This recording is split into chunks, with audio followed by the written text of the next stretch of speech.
Raider Blade. Ayan. Uy, nalalaro mo boss? Roblox? Roblox yan.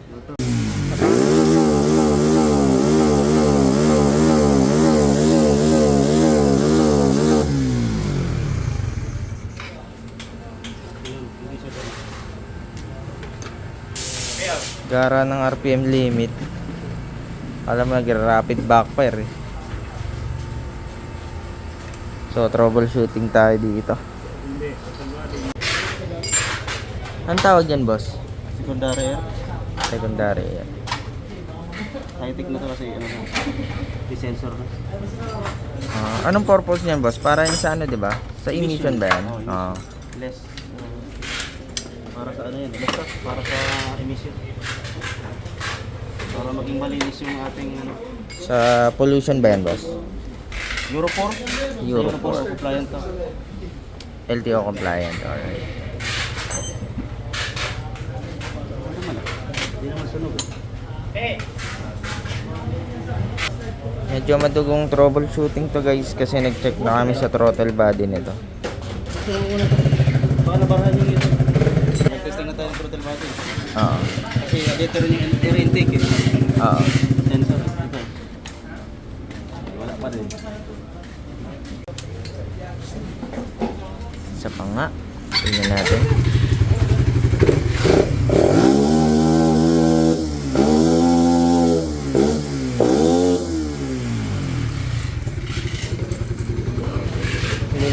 Naglilimit. Tumaas na.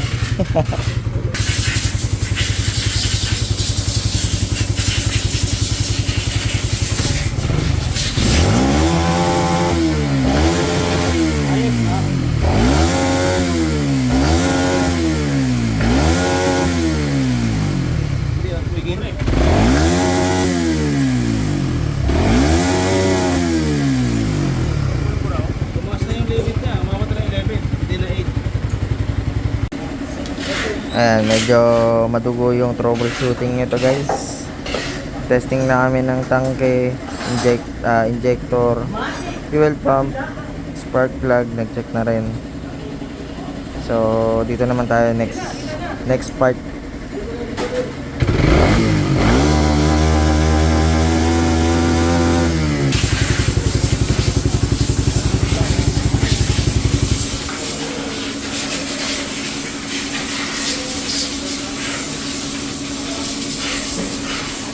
Attack ulit, attack. Testing, UMA ignition coil. Ang ano na lang boss, ECU pa no. Yun na lang din natin na test. So yun guys, isa sa problem natin dito is wala tayong pang testing ng ECU. Wala tayong magamit na ECU. Wala pang dumarating na naka Raider Blade para matesting sana. Tapos ayun lang, ECU na lang pang testing para malaman kung nasa ECU yung problem. Okay lahat boss, pati timing 'di ba? Pati cams okay. So yun lang. Yun na lang yung isa pang stage na hindi namin na check yung ECU. Hindi kasi obra yung ECU ni Pro ni Raider FI dito, hindi obra kay Blade. So ito guys, na-testing na natin. Okay. Ito yung ECU niya talaga. So final ano natin, ECU yung problem. Okay. Tapos yung ECU na ano, pang testing natin. Kay bossing yan, Kay bossing ngayon, kay bossing. Ayun, shout out. Ayan, may pang testing. Okay. So, it means talaga ECU, no? Ngayon, dadali natin sa nag-remap para may adjust yung ano, RPM. Kaya naman kanina ayaw kong ipadala doon para gusto ko ma-confirm na talagang ECU yung problema. Oo. Kasi mamaya hindi pala ECU, nabutasan na. Sayang din. Nakawaan lang yata. So, ang tanging nagawa lang natin ngayon, boss, is mag-troubleshooting. Troubleshooting. Okay, ngayon nalaman na natin yung problem. si customer is nasa kanya na, option niya na kung saan niya ipapagawa. Kung ipapawarranty niya. I-remap. O para mabago yung ano, Ipa-warranty. ipawarranty. Pero tingin ko di mapawarranty ito eh. Bakit? Unang-una titinan na, gidalaw niyo yung ilaw. Oo, sa bagay. Pero at least, Warranty. try mo muna, oo. Pawarranty.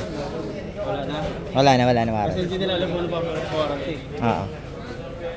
Sige. Ngayon, na-trace na namin ang problema. Kasi sa ngayon wala pa kami talagang totally remap file ng ano, ng blade. So, ayun. I-repair ka namin sa marunong. Sa ano, sa remapping. Ipa-flash lang naman yung ano niyan. Wala kami software na yung pang-blade. Wala pa. Nakikita ko muna. Kamag-anak lang muna.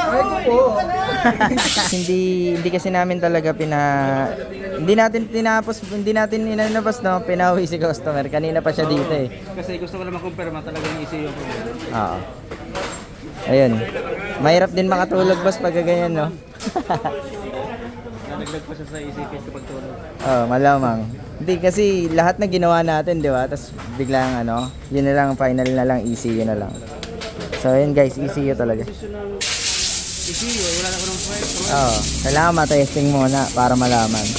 Pero kagandahan nun sir, malinaw na sa'yo na ECU yung nakita natin problem.